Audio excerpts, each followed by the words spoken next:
नमस्कार दोस्तों, मैं मीता गुप्ता अपने पॉडकास्ट अपनी वाचिक प्रस्तुति यूं ही कोई मिल गया की अगली कड़ी लेकर आपके समक्ष प्रस्तुत हूँ। आज हम बात करेंगे छांव की। छांव यानी छाया। आइए पॉडकास्ट में आगे बढ़ते हैं और छांव के बारे में समझते हैं।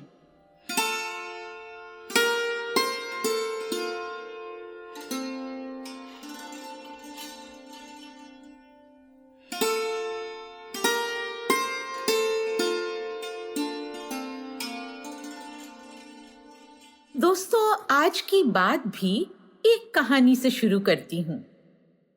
किसी गांव में एक घना नीम का पेड़ था जो हर आने जाने वाले मुसाफिर को घनी छांव देता था। उसके पास कड़वी पत्तियां थीं तो मीठी निम्बोरी भी। उसकी शाखों पर बहुत से पंछी अपना बसेरा किए रहते थे।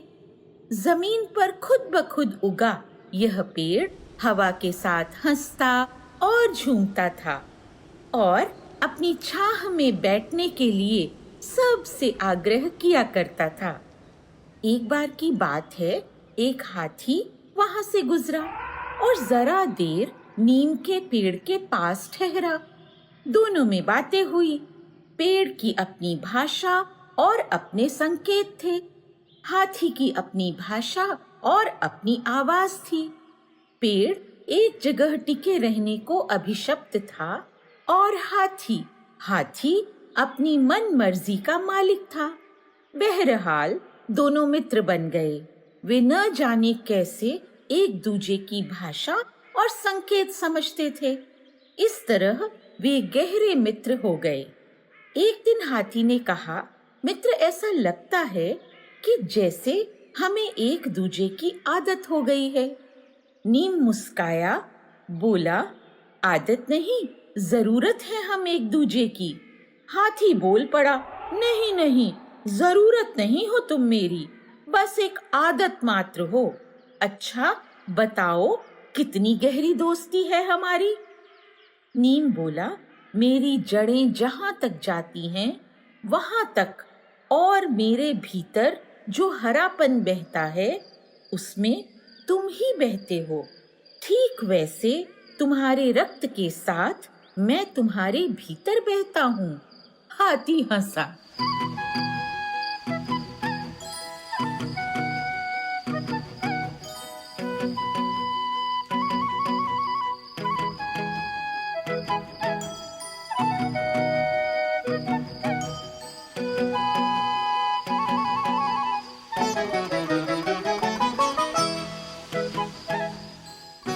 हाथी हंसा और बोला, मित्र, मैं देखना चाहता हूँ कि हमारी मित्रता कितनी गहरी है।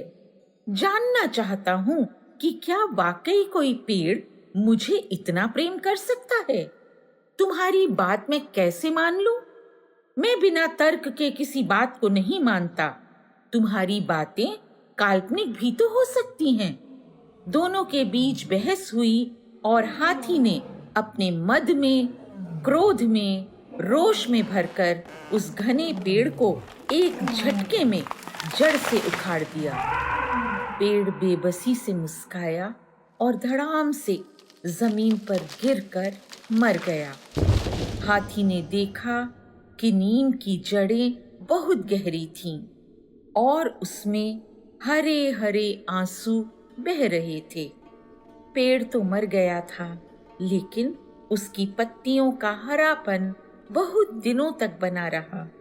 हाथी अब भी आते जाते उसके पास रुकता था, लेकिन उसे छांव नहीं मिलती थी, वह खुशबू नहीं मिलती थी, वह मिठास नहीं मिलती थी, वह दोस्ती नहीं मिलती थी।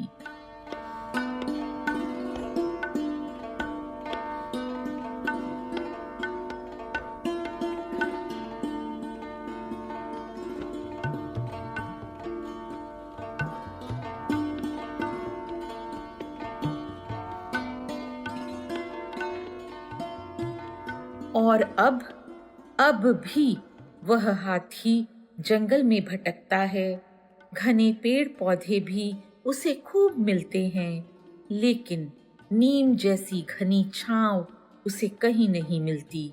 उस जंगल के जीव कहते हैं कि गर्मियों के दिनों में हाथी मदमस्त हो जाते हैं। पेड़ उखाड़ना उनका स्वभाव है, इसमें हाथियों का कोई दोष नहीं होता। और रही बात घने नीम के पेड़ की, तो नीम की क्या बिसात, हजारों पेड़ हैं जंगल में। एक पेड़ के मर जाने से जंगल नहीं मरते, लेकिन नीम की सूखी हरी पत्तियां अब भी कहती हैं कि यकीनन एक पेड़ के मर जाने से जंगल नहीं मरते, लेकिन एक रिश्ते के मर जाने से मन मरते हैं। मन का एक हिस्सा मरता है और मन का एक हिस्सा बंजर हो जाता है।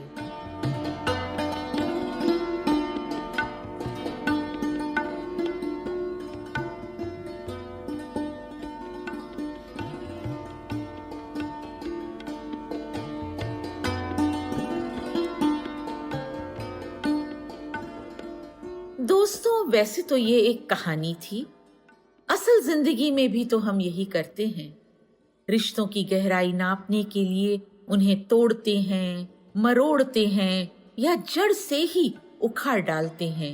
रिश्ता बना नहीं कि परखने लगे, आजमाने लगे, गहराई नापने लगे, जैसे कोई छोटा बच्चा किसी खिलौने से खेल खेल के थक जाए और फिर उसे तोड़ के देखे कि ये इतना सुंदर कैसे बना, ये कैसे बजता है।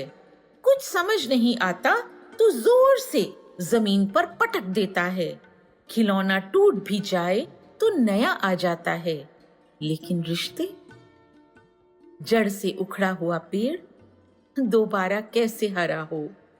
और इससे भी दुखद बात यह कि हम अपनी इस तोड़ने की प्रवृत्ति को, अपनी गलती को मानते ही नहीं। ऐसे बहुत से लोग हैं जो अपने इस तरह के व्यवहार पर बिल्कुल शर्मिंदा नहीं होते। उल्टे वे समाज से यह अपेक्षा करते हैं कि लोग उन्हें समझें, कि उनके इस व्यवहार के लिए उन्हें नहीं, उन परिस्थितियों को दोष दें जो उस समय मौजूद थीं। अक्सर लोग अपने बुरे व्यवहार का ठीकरा हालातों के सर फोड़ते हैं और हमेशा चतुराई से बच निकलने की कोशिश करते हैं।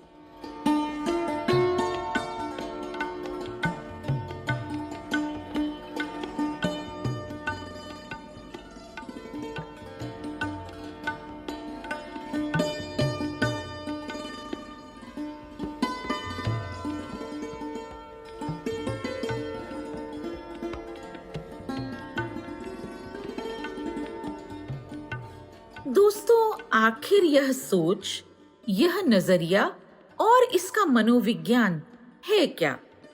जरा इसे समझें तो पाएंगे कि जिन परिस्थितियों में हमारा विकास हुआ या हम जीते आए हैं, हम उनके अनुकूल हो जाते हैं और आसानी से उनसे निकलना नहीं हो पाता।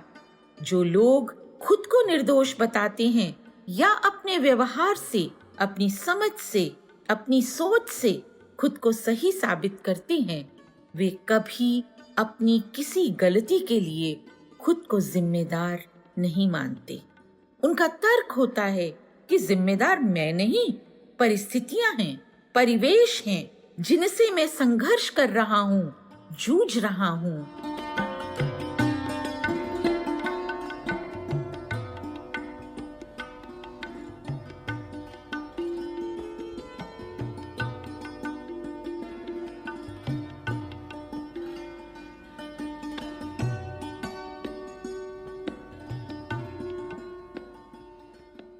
अब बात सोचने की यह है कि अगर व्यक्ति परिवेश की उपज है, तो हमें बेहतर व्यक्ति बनने से पहले बेहतर परिवेश का निर्माण करना होगा।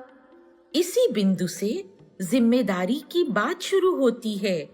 जो लोग खुद को जिम्मेदारियों से बरी रखते हैं और सपना देखते हैं, उम्मीद करते हैं कि एक बेहतर परिवेश होना चाहिए, उन्हें चाहिए कि वे पहले खुद के व्यवहार का आकलन करें, अपने व्यवहार, अपने विचारों और अपने भावों पर नियंत्रण रखें।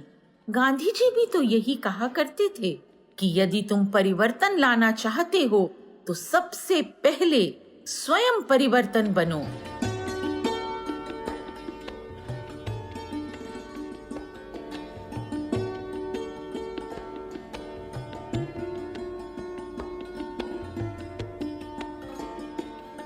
और दोस्तों, अब आखिरी बात उन लोगों के लिए जो खुद को हमेशा निर्दोष मानते हैं, बदलाव स्वीकार नहीं करते, रिश्तों को परखने के फेर में उन्हें नष्ट कर देते हैं, बाहरी दुनिया के सामने खुद को ऊंचा और श्रेष्ठ दिखाने के मद में आकर नीम के पेड़ से घने रिश्ते को उखाड़ फेंकते हैं। ऐसे लोगों को समझना चाहिए कि छांव कभी भी चलकर आपके पास नहीं आती, छांव के पास आपको खुद जाना होता है।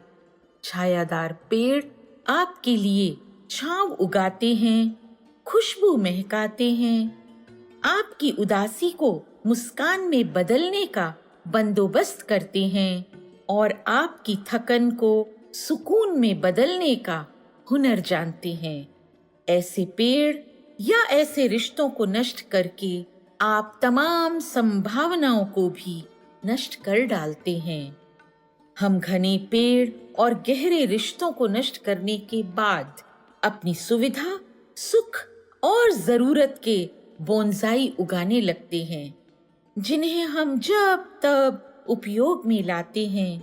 ये प्लास्टिक के गमलों में लगे बोनसाई हमारी आंखों को सुकून दे सकते हैं, लेकिन हमारी रूह को सुकून उस घने पेड़ की छांव में ही मिलता है। याद रखिएगा दोस्तों, पेड़ से हमारा छांव का, यादों का, मुलाकातों का रिश्ता होता है, खुशबू का भी, हरेपन का भी। अब जब कोई पेड़ उखाड़ने जाएं या कोई रिश्ता तोड़ने जाएं तो 100 बार सोचें, जी हाँ, ये छांव कहाँ से पाएगा, इस बात पर विचार करें।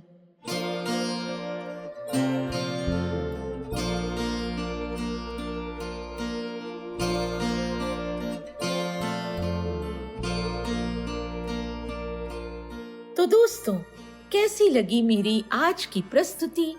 क्या आप भी छांव की तलाश में हैं?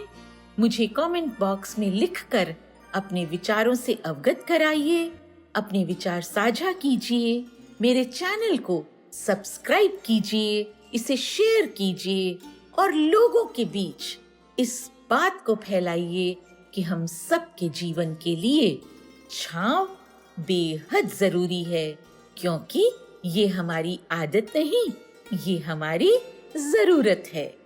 तो दोस्तों, मिलती हूँ फिर अगली कड़ी में, और तब तक के लिए नमस्कार। मैं मीता गुप्ता।